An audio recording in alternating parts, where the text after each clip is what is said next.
Shabbat Shalom a todos, mais uma vez. Shabbat Shalom. Vamos dar sequência então ao nosso estudo aqui da porção da semana. Para o Márcio Leal, para a esposa do Cleiton, nós damos as boas-vindas mais uma vez.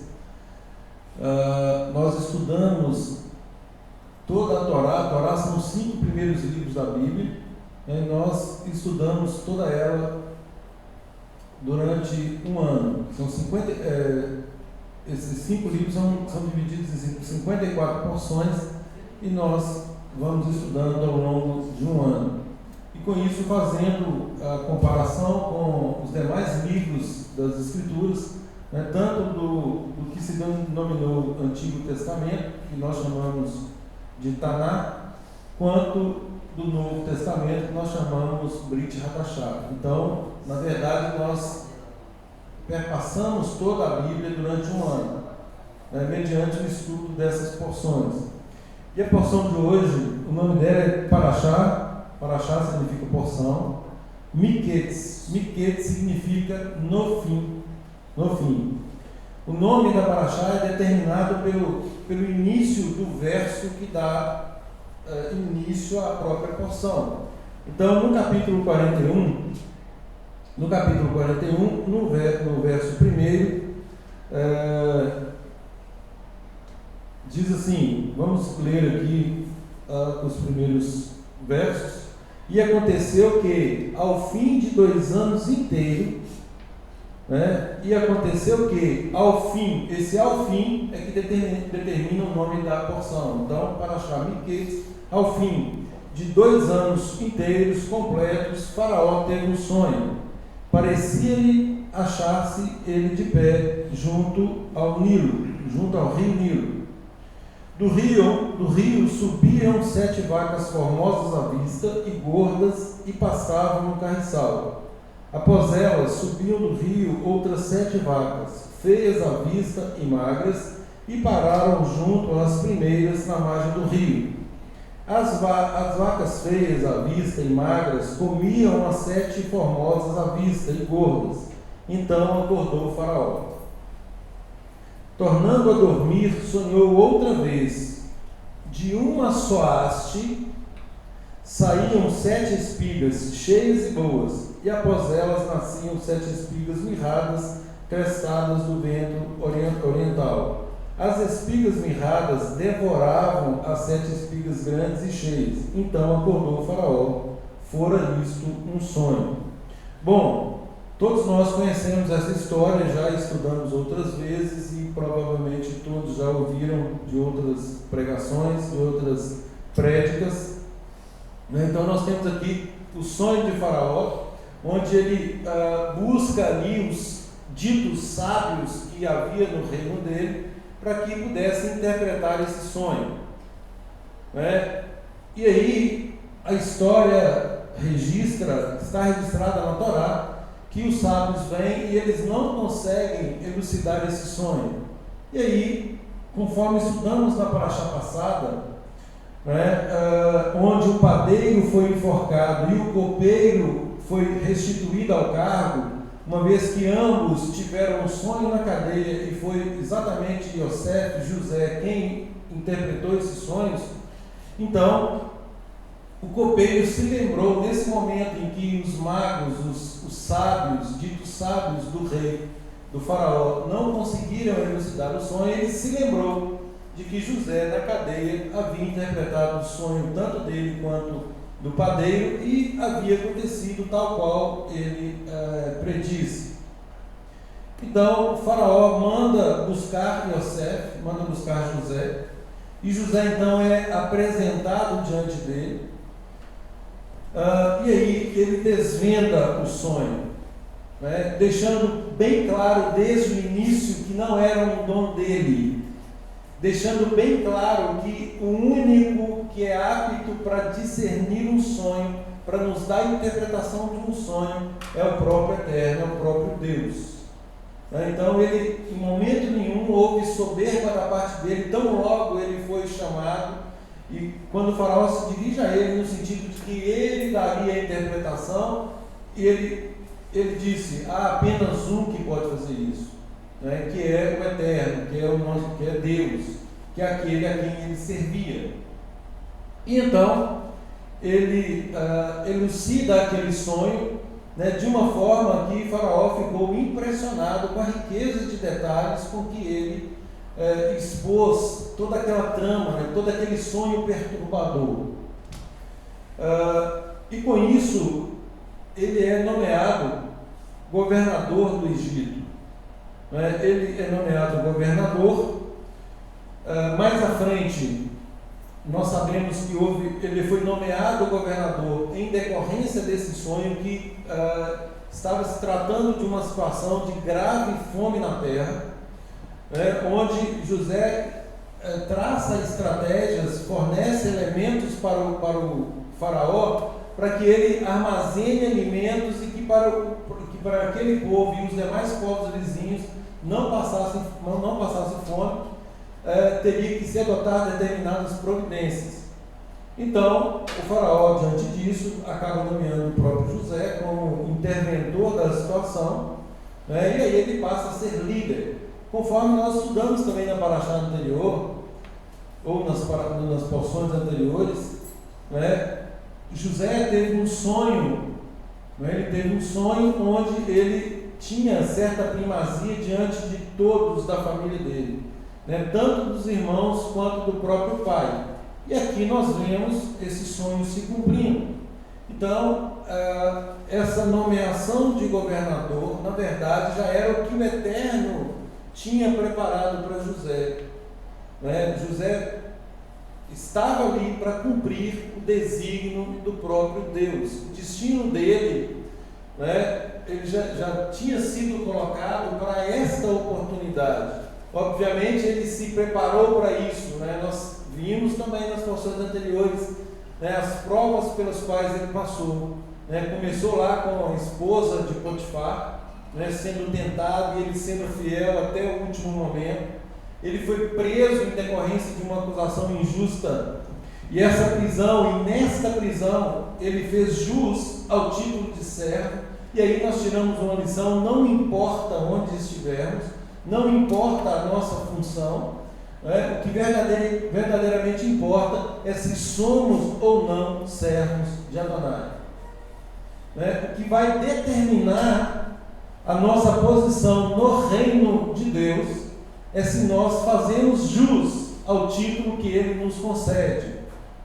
Que título? O de sermos seus filhos, mediante a adoção, mediante o sacrifício do Mashiach, Yeshua, que é quem nos justifica, que é quem nos insere nesta família. A palavra diz que por meio dele nós somos enxertados em Israel, na verdadeira família de Deus, nesse povo que o Eterno elegeu para que fosse uma nação sacerdotal. E a paraxá de hoje tem tudo a ver com a nação de Israel. Nós sabemos que José prefigura o Mashiach e ele também prefigura Israel.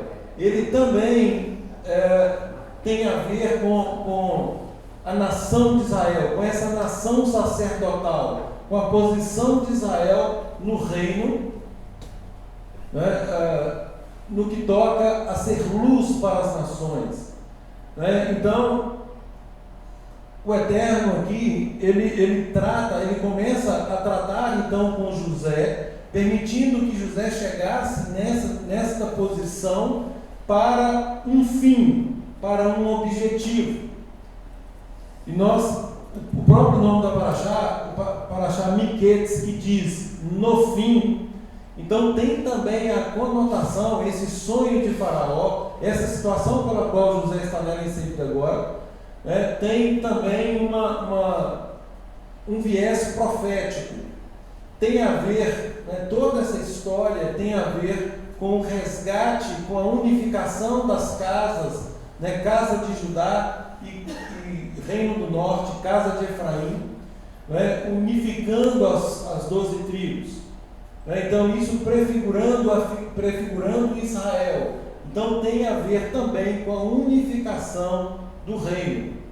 E é mais ou menos nessa linha que nós seguiremos hoje nesse estudo, porque ver os desdobramentos aqui, por exemplo, a questão dos irmãos de José que vão lá para adquirir alimento, a questão de ele colocar taças, de ele testar os irmãos, testou uma vez, testou duas vezes, testou 3 vezes.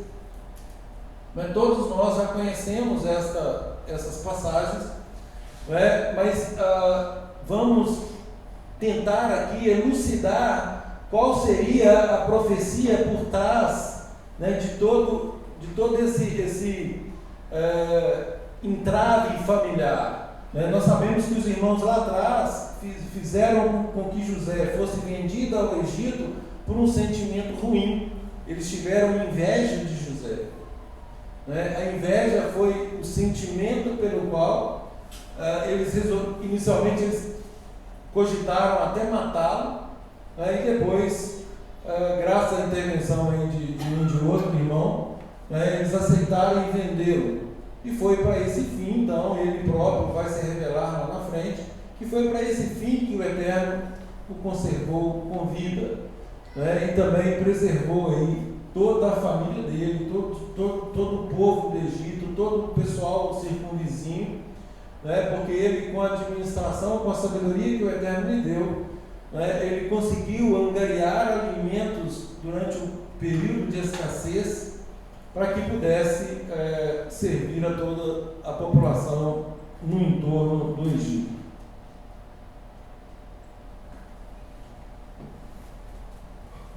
Nós sabemos, queridos, que a Torá ela é perfeita, né?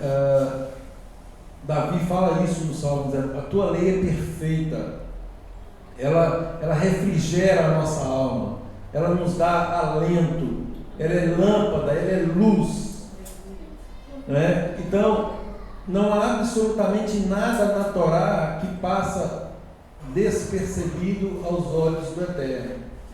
E aqui, uma coisa que me chamou a atenção durante esse estudo, um determinado rabino, ele coloca logo aí no verso 5, ele faz uma comparação que eu achei extremamente interessante. Volta então 41, verso 5. Tornando a dormir, sonhou outra vez. Me fale aí uma outra versão, por favor, desse verso. De uma só haste saíam 7 espigas cheias e boas. De uma só haste. Quem tem uma tradução diferente? Mais tarde ele voltou a dormir e sonhou pela segunda vez. 7 espigas de grãos cheias e maduras cresciam de um único talo. De um único talo. De um único talo, de uma só haste. Alguma tradução diferente? Tornou a adormecer e teve outro sonho. 7 espigas de trigo graúdas e boas cresciam no mesmo pé. No mesmo pé, na mesma haste, no mesmo talo. E aí, com relação às espigas mirradas, logo aí no verso 6, a Torá nada fala, né? Como elas cresceram, né? Como elas surgiram. E após elas nasciam 7 espigas mirradas, crestadas no vento oriental. E aí, esse rabino, ele diz: nada na Torá é por acaso, né? E aí ele faz a seguinte midrash, a seguinte interpretação. Ele diz que o fato dessas 7 espigas estarem, as espigas boas, estarem em uma só haste, tem a ver com a união do povo do Eterno. Né? Que quando o povo do Eterno se une para algo bom, diga-se, para fazer a obra do Eterno, há harmonia, há um crescimento unificado. Então, essa única haste, ele chama atenção aqui para a expressão, uma única haste, um único pé, um único talo, né? 7 espigas graúdas, saudáveis, num único talo, numa única haste, num único corpo. Então, exato. Então, ele dando a entender aí essa questão da harmonia, né, que o povo de Deus tem que ter, sobretudo, obviamente, com as coisas do reino. E o contrário, aí ele vem analisando o verso seguinte, que nasciam 7 espigas mirradas, me dá a tradução e outra tradução de crestadas pelo vento oriental, única oi? Queimadas pelo vento oriental?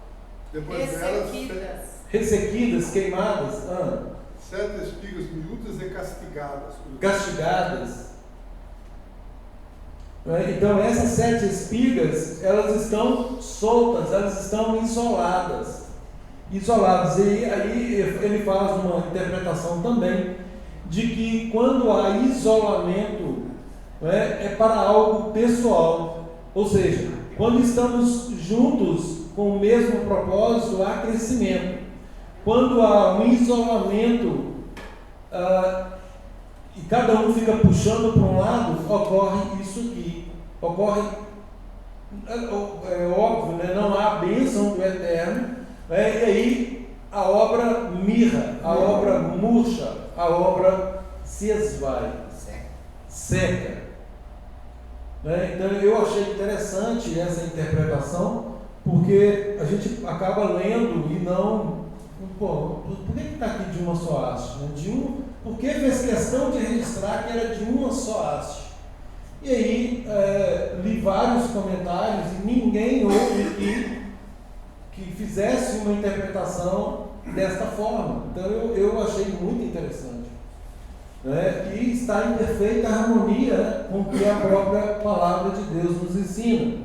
Yeshua diz lá na frente, uma casa dividida ela não subsiste. Se um combate com o outro dentro de um mesmo propósito, haverá divisão e obviamente essa casa vai ruir. Então tem tudo a ver com esse ensino.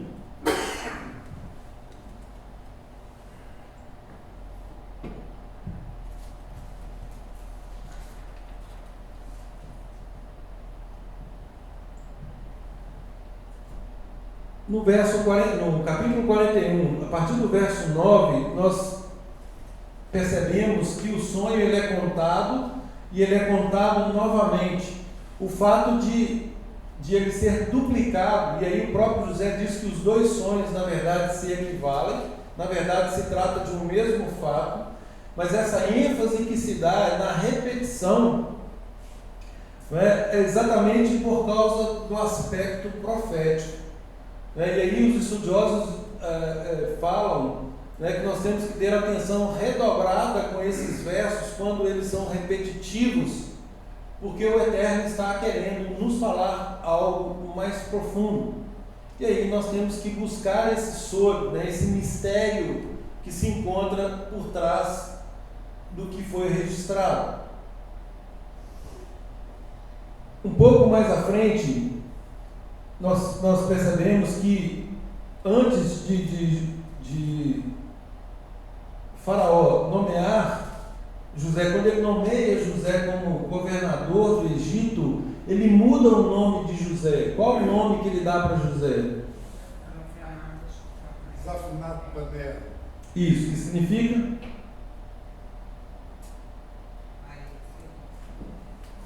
Intérprete de mistérios. Intérprete de mistérios. Zaphnath-Paneah. E aí nós temos que ele acaba se casando com a filha de Potifera.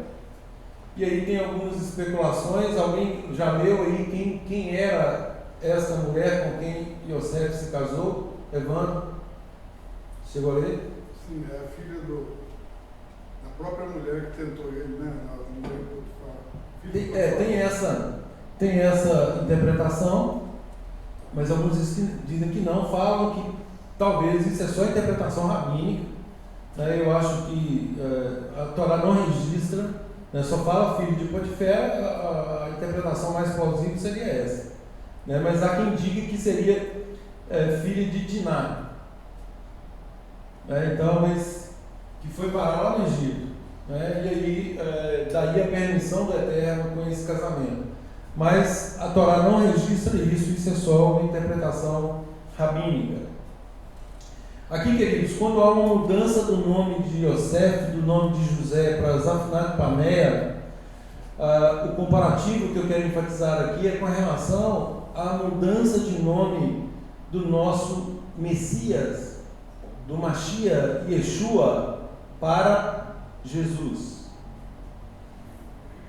Sabemos que o nome original de José não é Zafinat Paneia, é Yosef. É o nome hebraico dele, é Yosef. Mas lá ele teve o nome mudado para Zafinat Paneia. O nome original de Jesus é Yeshua. Yeshua, que teve o nome mudado para Jesus. José e Zafinat Paneia, ou melhor, Yosef e Zafinat Paneia, não são duas pessoas. É a mesma pessoa. A mesma pessoa. Com um nome substituído. O que eu estou querendo dizer? Jesus não é outro Messias.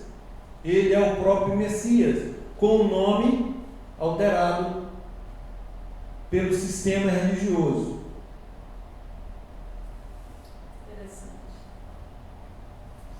Então aqui nós temos a mesma pessoa.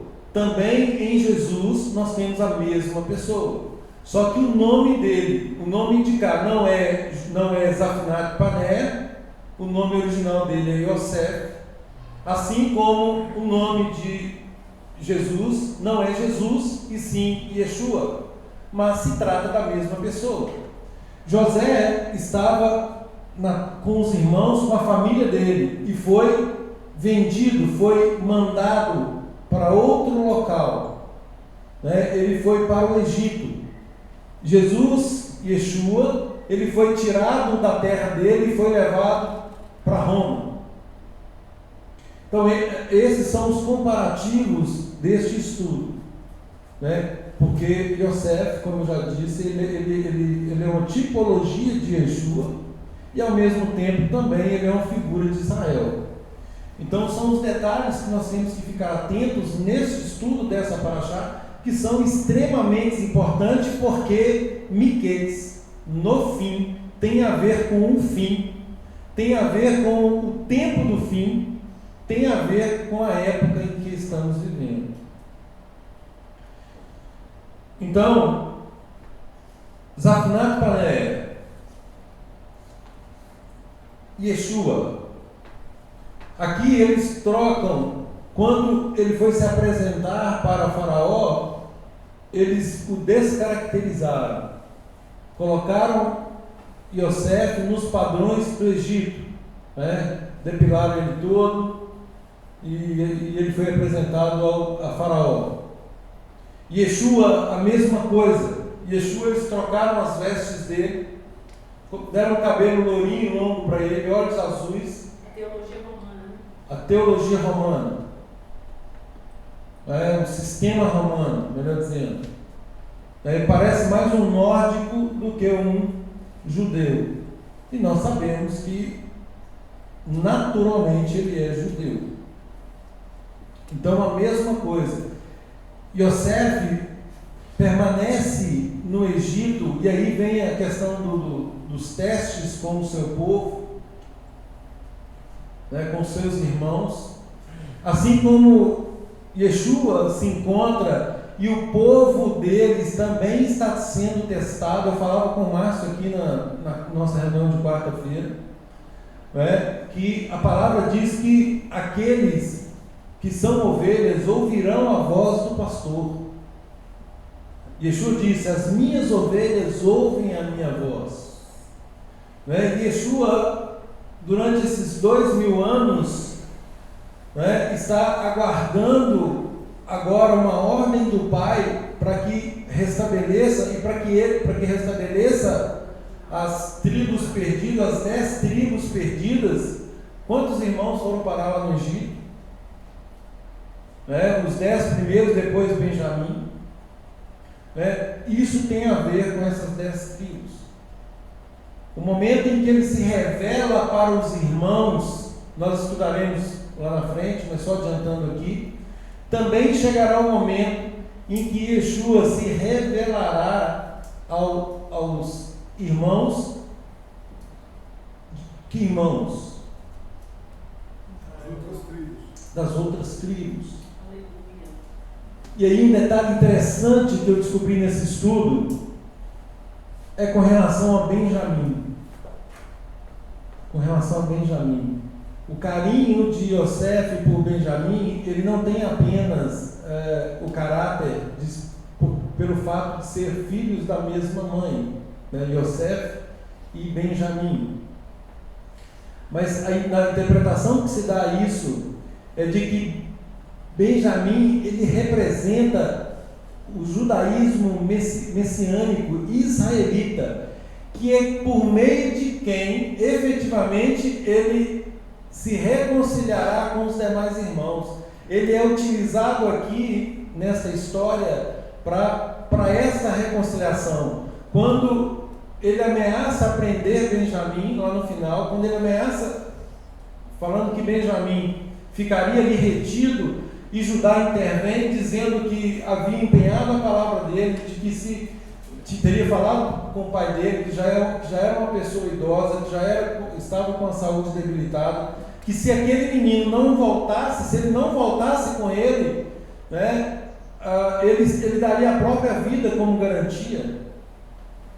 Então, e naquele momento, diante da intervenção de Judá, nós falamos isso na paraxá passada, né, de que Judá verdadeiramente fez o processo de techuvá, ele se arrependeu efetivamente, tanto é que aqui ele se interpõe como uma garantia do seu irmão, o que não foi feito lá atrás, o pacto que houve lá atrás de vender, de até mesmo fazer algo pior, agora não, agora ele se interpõe como um intercessor, né? E nesse momento, e era exatamente o que José estava aguardando, ele queria saber do caráter dos irmãos, ele já havia testado a questão da honestidade, ele já havia feito vários testes com eles, e aqui ele queria testar essa questão do caráter, né, no que toca ao próximo, para saber se eles abandonariam Benjamim da mesma forma que o abandonaram. E é interessante que por meio de Benjamim, tão logo há essa intercessão de Judá, né, ele não se aguenta de emoção, e aí sim ele determina que todos saiam da sala e efetivamente ele se revela aos irmãos e se apresenta com Yosef. E essa, gente, é a particularidade mais forte em relação ao Mashiach e Yeshua. E aí esses rabinos dizem que Benjamim aqui representando o segmento messiânico que fará com que esse movimento, que somos nós, estamos incluídos nesse movimento, que nós façamos a reconciliação com os nossos irmãos ortodoxos, apresentando-lhes o Mashiach e Yeshua, não o Mashiach, Jesus, no aspecto com aqueles trajes modificados, com as características modificadas, mas o verdadeiro Mashiach, o verdadeiro Messias de Israel, como sendo o Filho de Deus, o enviado de Deus para toda a nação de Israel, diga-se, né, todos os israelitas, independentemente de tribo.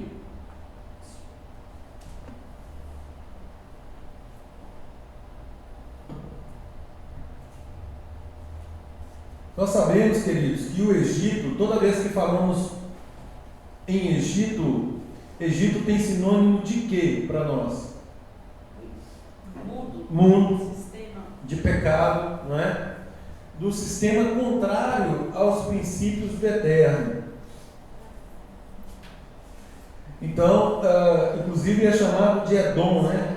Em alusão a Esaú aí, é chamado de Edom, representando aí povos e ideologias que visam a destruir a imagem de Israel como povo eleito. E é muito interessante, eu também mencionei isso com o Márcio, o Eterno fez um pacto com Israel, aprove a ele escolher Israel como uma nação sacerdotal. Vocês serão luz para as outras nações. E aí ele diz o seguinte, Ele diz que enquanto houver sol, enquanto houver lua, enquanto houver estrelas no firmamento, Israel jamais deixará de ser essa nação.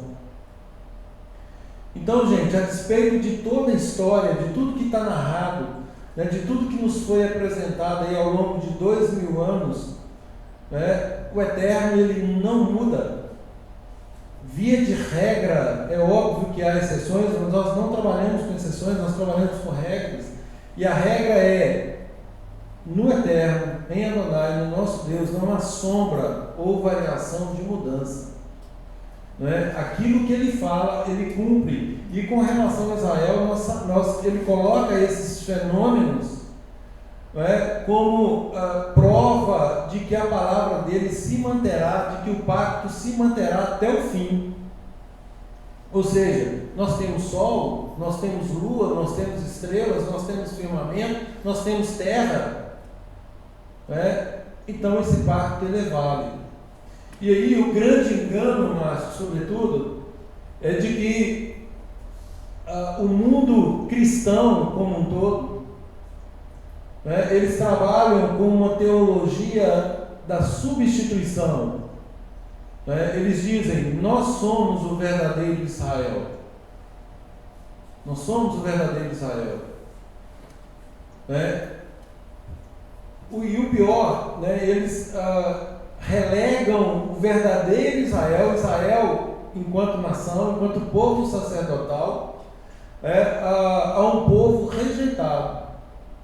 E aí praticam um antissemitismo que é exatamente a razão pela qual a própria nação de Israel, o próprio povo de Israel não crê nesse Messias que eles chamam de Cristo, que eles chamam de Yeshua, de Jesus. Entendeu? Por quê? Porque em nome desse Messias houve uma perseguição muito grande do povo de Deus, do povo judeu principalmente. Nós temos vários episódios na história, né, de grande perseguição com muitas mortes. Nós sabemos aí que só no Holocausto foram mortos mais de 6 milhões de judeus. Então teve a Inquisição, teve vários movimentos cruzados, movimentos tidos como cristãos, entre aspas, né, em nome de Deus, entre aspas, para perseguir esse povo que foi eleito pelo próprio Deus. E o nosso papel aqui é exatamente trabalhar agora nessa tipologia de Yosef, de José, com os irmãos, onde ele se revela para os irmãos como sendo Yosef, né?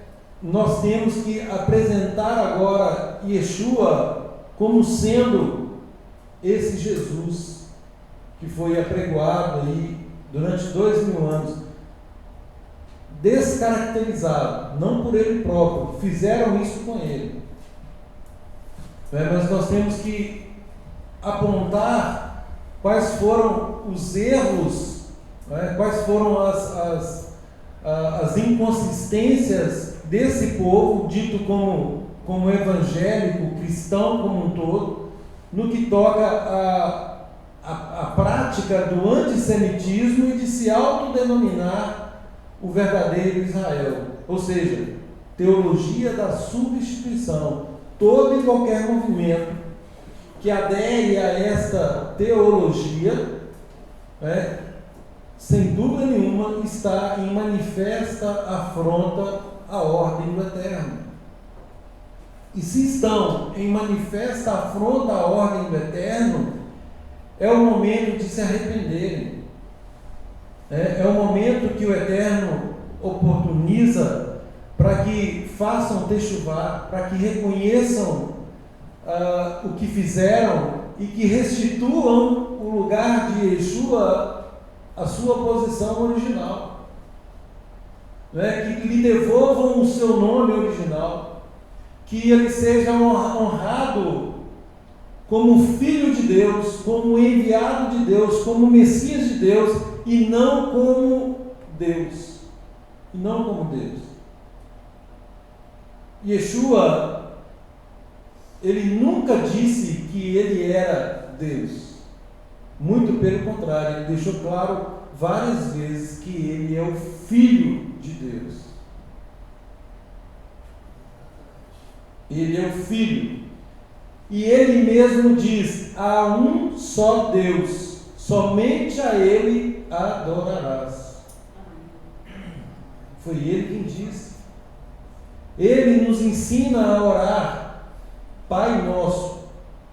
Ele disse: quando orardes, vocês orarão assim, Pai Nosso. Opa, se ele fosse o Deus, o que ele ia dizer? Vocês orarão a mim e dirão, Senhor Yeshua. Não foi isso que ele ensinou. Pai Nosso.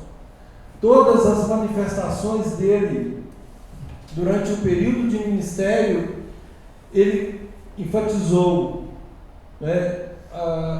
por ocasião da ressurreição de Lázaro, ele faz uma oração onde ele registra que o Pai sempre o ouve, sempre responde às suas orações. E naquele momento ele pede que a oração que ele fizesse ali, no que tocasse a ressurreição de Lázaro, fosse também atendida. E obviamente nós sabemos que foi atendida.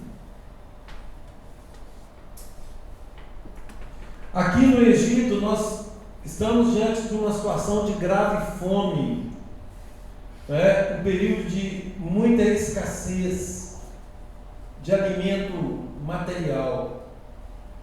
Atualmente nós percebemos uma grave fome, do verdadeiro alimento, do alimento espiritual.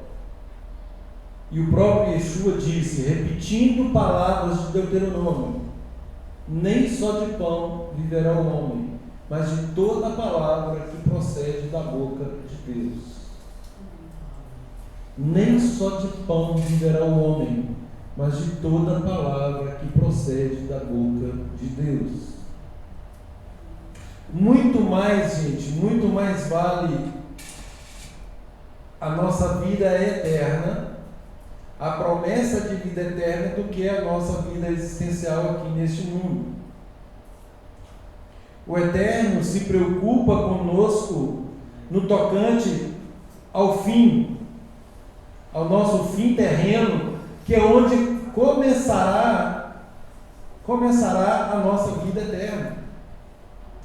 O Eterno, nosso Deus, não nos fez para que vivêssemos temporariamente, Ele nos fez para que tivéssemos vida eterna.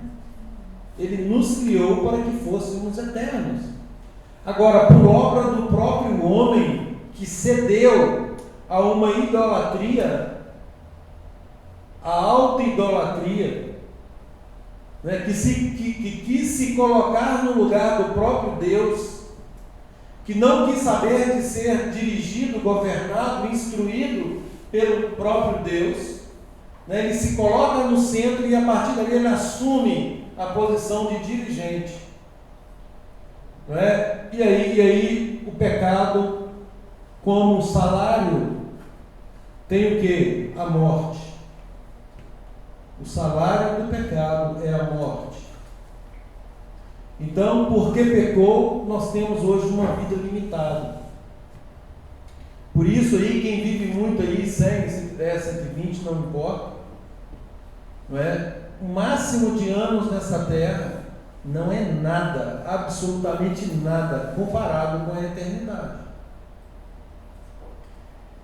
Então, agora o Eterno, ele trabalha nessa reconciliação.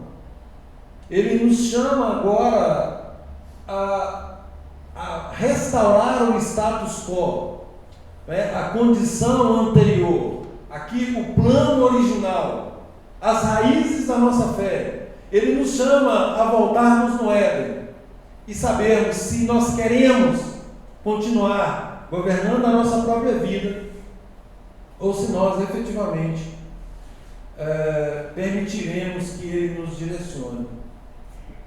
E aí, gente, interessante também nessa paraxá, no estudo dela, na análise dela, meditando sobre a questão sacrificial, do que o Eterno nos ensina como sacrifício. Nós sabemos que toda a parte sacrificial se cumpriu em Yeshua,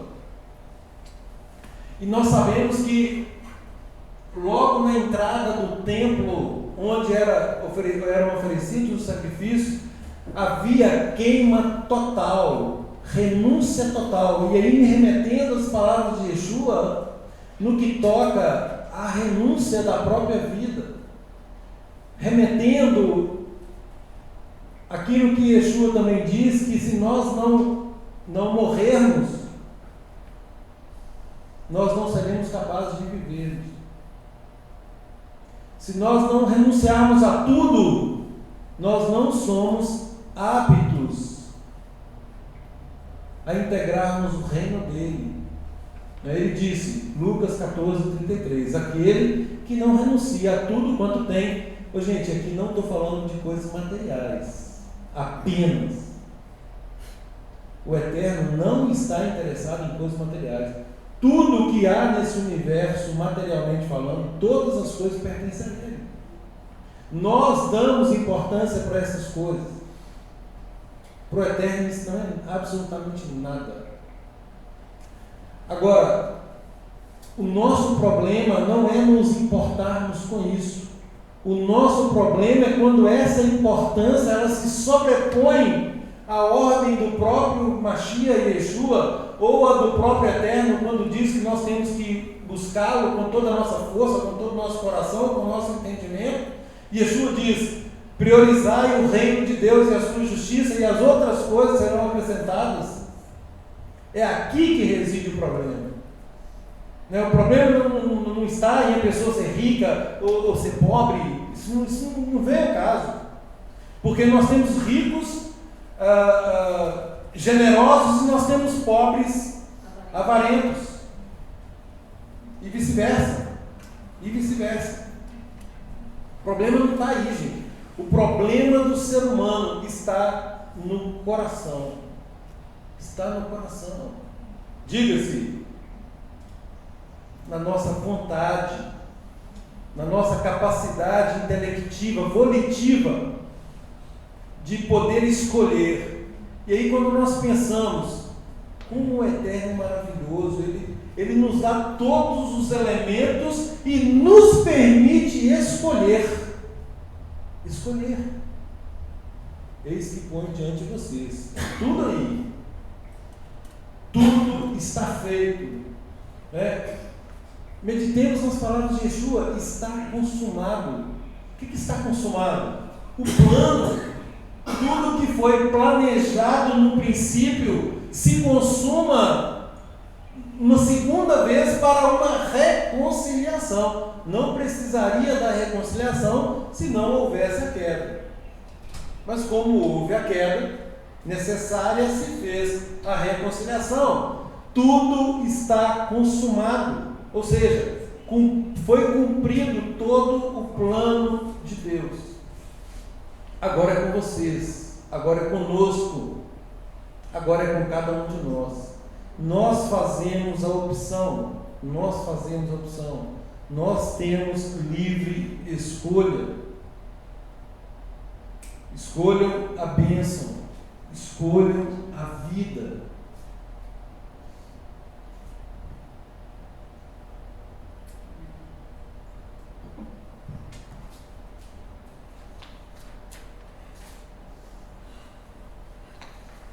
Em Romanos 11, Paulo é muito enfático a afirmar que todos, nesse processo de reconciliação com o Eterno, obviamente, passa pelo sacrifício do Mashiach e Yeshua e pela nação de Israel. Nós somos enxertados lá. Agora, nós aqui nos autodenominamos como israelitas. E qual é a função?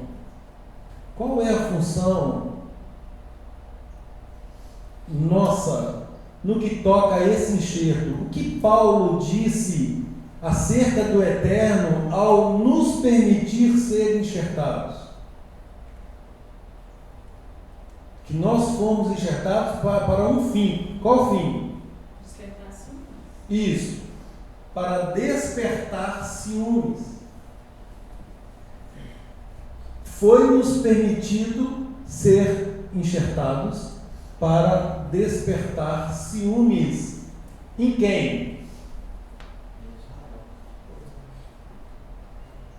Na nação que ele escolheu e que por algum motivo não está aceitando o plano dele. Agora, a grande pergunta é: nós estamos provocando ciúmes no povo dele? Essa é a pergunta.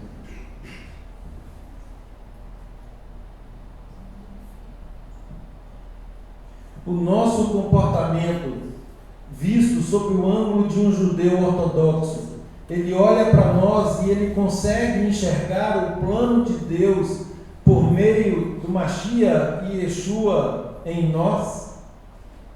Será que ele olha para nós e consegue enxergar a superioridade de Yeshua vivendo em nós ao ponto de ter ciúme? Ou ele olha para nós e nos vê ainda como cidadãos de segunda categoria?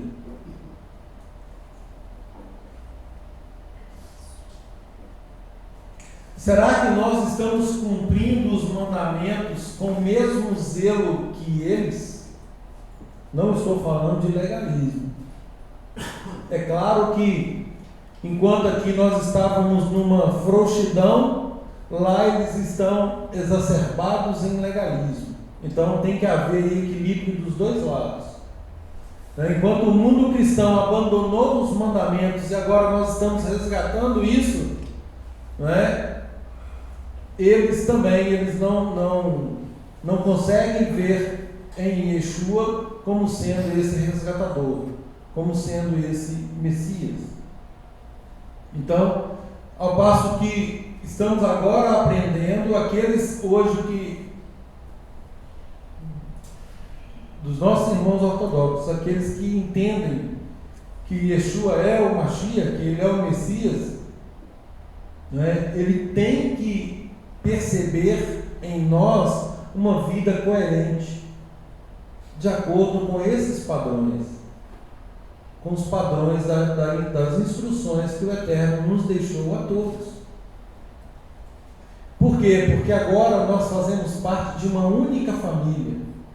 Aqui, quando Yosef se revela aos irmãos, há novamente uma união, uma ligação, uma religação.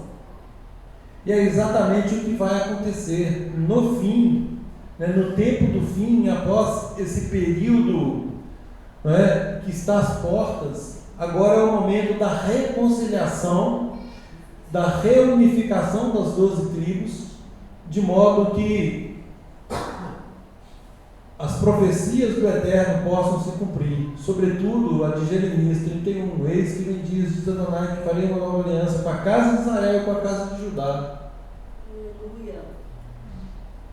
Então agora se cumpre também a profecia de pegar as duas varas e unificá-las, as duas casas, Israel, e será Israel uma única casa.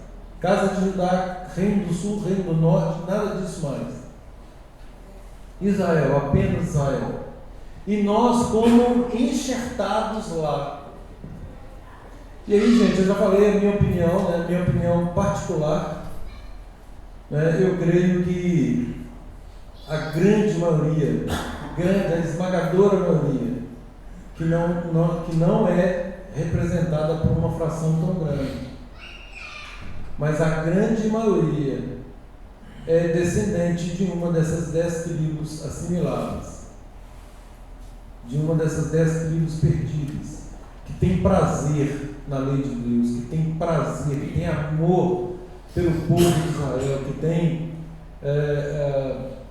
aquele sentimento, né, de que precisa haver aí uma restauração com esse povo, haver aí uma unificação, para que os planos do Eterno efetivamente se cumpram na vida de todos.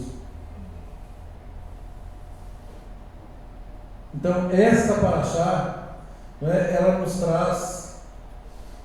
traz todas essas implicações, todos esses princípios que nós temos que avaliar, principalmente em relação à nossa posição no reino. E volto a dizer, não nos enganemos. E mais uma vez, nós somos livres para fazer e livres para não fazer. Agora, quem decidir fazer, em nome de Yeshua, faça com todo o coração, com toda a alma, com todo o entendimento, porque é isso. Ele não espera menos de nós. Ele não espera menos de nós. E não se trata, mais uma vez, gente, quero enfatizar isso, não se trata de uma troca. Eu não sirvo a Deus para receber de Deus as benesses. Mas, se eu sirvo a Deus, e aí é só Ele que sabe a minha motivação, aquilo que está intrínseco em mim, na minha mente, Ele sabe se eu estou barganhando com Ele ou se eu estou fazendo isso com a maior lisura possível, se eu estou fazendo isso de forma despretensiosa, se eu tenho verdadeiro amor pelas coisas retas, pelo prumo da palavra dele, se eu verdadeiramente me indigno com tanta balbúrdia, principalmente com a santa instrução dele. Se quando eu vejo aí esses circos evangélicos acontecendo, se isso me causa náusea, e causa. Agora, o que ele quer muito mais do que isso. Ele quer que nós tenhamos compaixão pelas pessoas que estão ali e que ainda não tiveram a oportunidade de ouvirem a verdade.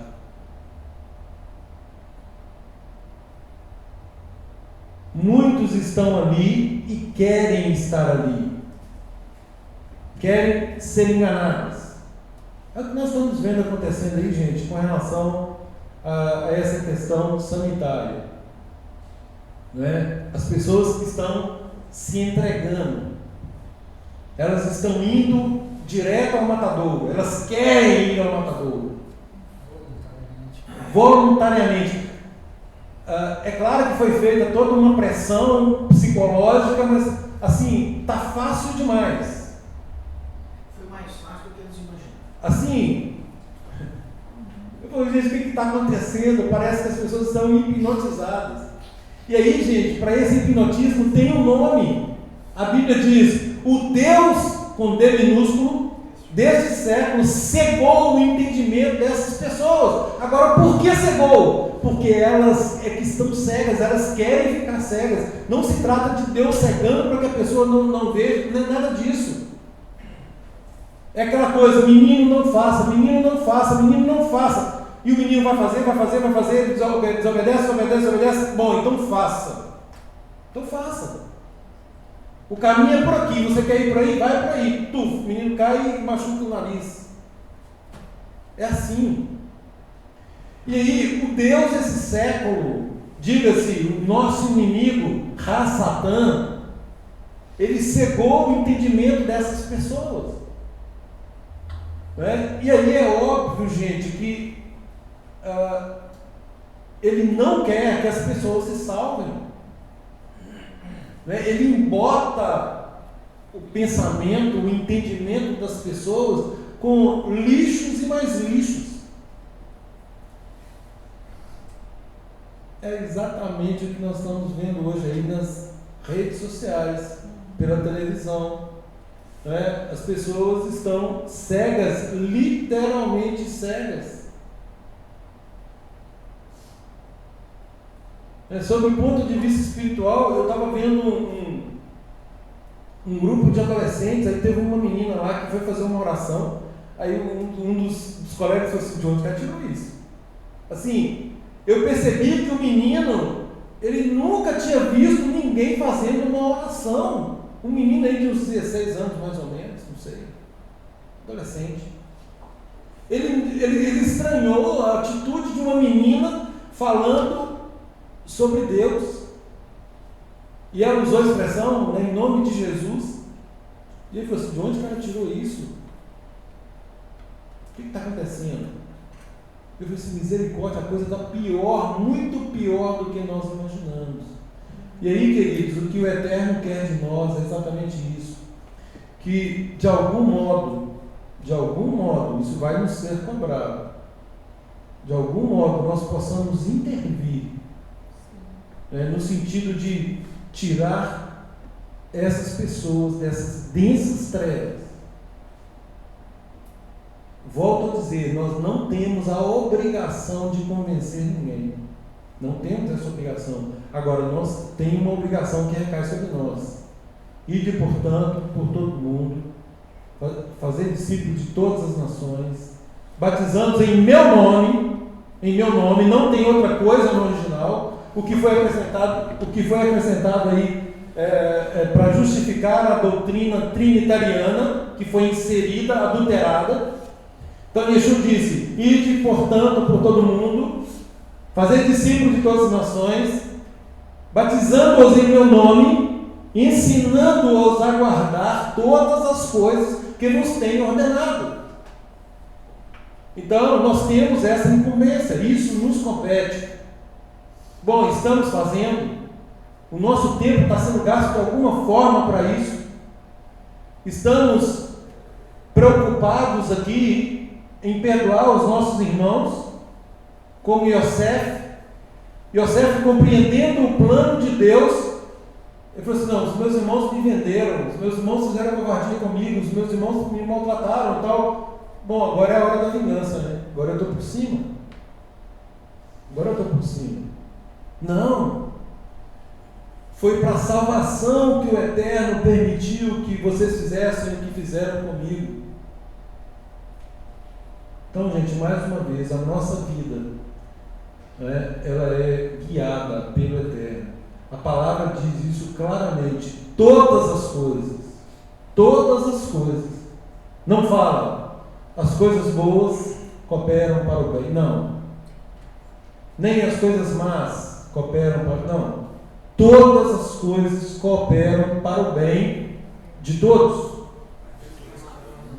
Daqueles que amam a Deus, daqueles que são chamados segundo o seu propósito. Opa, peraí. Então é daqueles que amam a Deus, daqueles que são chamados segundo o seu propósito. Bom, que propósito? E o versículo segue: porquanto aos que de antemão conheceu, também os predestinou para serem conformes à imagem do seu Filho. Olha aí o propósito: sermos conformes à imagem do seu Filho, Yeshua, a fim de que ele, Yeshua, seja o primogênito entre muitos irmãos, não é entre muitos filhos. Ele não é nosso pai, o nosso pai é o pai dele. Ele disse: eu vou para o meu Deus e o seu Deus, o meu pai e o seu pai. E aí o versículo segue: e aos que predestinou, chamou, e aos que chamou, justificou. Ou seja, aqueles que ouvem a voz, aqueles que fazem compromisso com o Eterno completa a obra. A palavra diz, que ele completará a obra que foi iniciada. Agora, de nós requer o quê? Disposição, volição, vontade, de fazer aquilo que está contido nas santas instruções.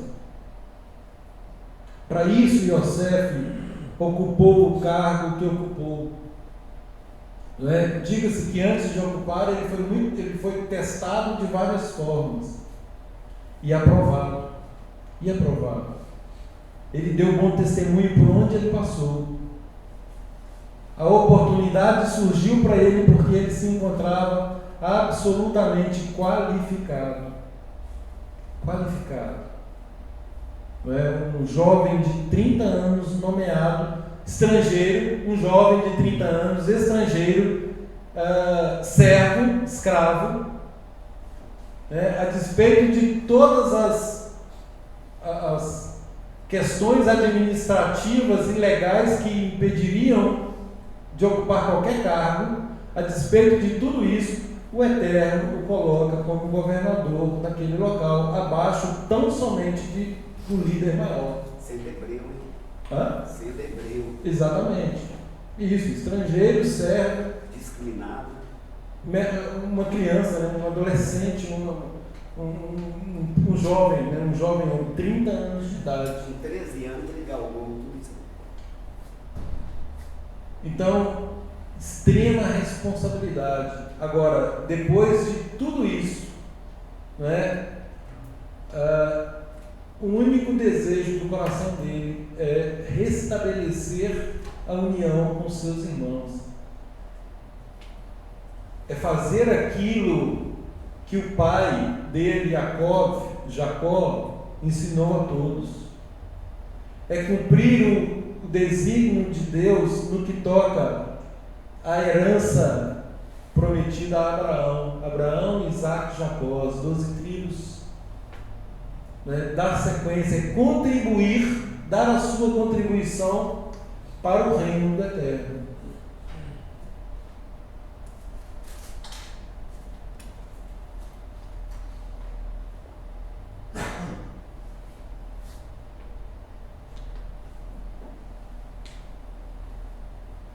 Hoje, se ouvirdes a minha voz, não endureçais o vosso coração. Lembra-te, Senhor, do opróbrio dos teus servos, como eu trago no meu peito o opróbrio de todos os povos poderosos, com o qual os teus inimigos têm difamado, com o qual têm difamado as pisadas do teu ungido. Salmo 89, 50, 51. O ungido do Eterno, o Messias, o Mashiach, Yeshua, né, tem sido difamado, tem sido colocado como avesso aos próprios planos do Pai. Tem sido dito acerca dele que ele se colocou no lugar do Pai, que ele revogou a ordem do Pai, as instruções do Pai.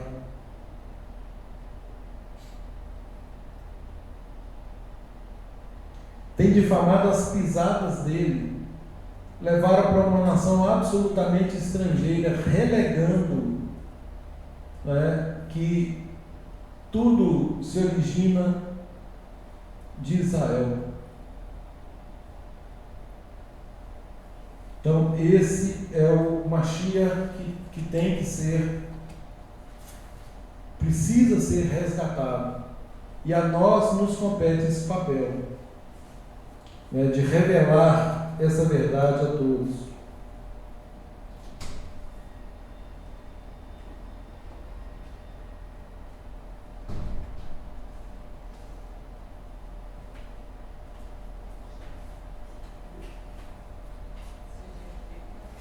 Queridos, que o Eterno nos abençoe, que o Eterno nos capacite, que Ele nos dê entendimento. Eu espero que todos tenham lido essa porção, né, e de algum modo feito aí alguma correlação com o que foi exposto, né, e que possamos aprofundar nesses estudos para que no transcurso da semana, nós temos aí segunda-feira, né, para continuarmos nesse estudo, né, tirarmos aí quaisquer dúvidas. Se alguém tiver algum questionamento, nós também estamos à disposição para fazer.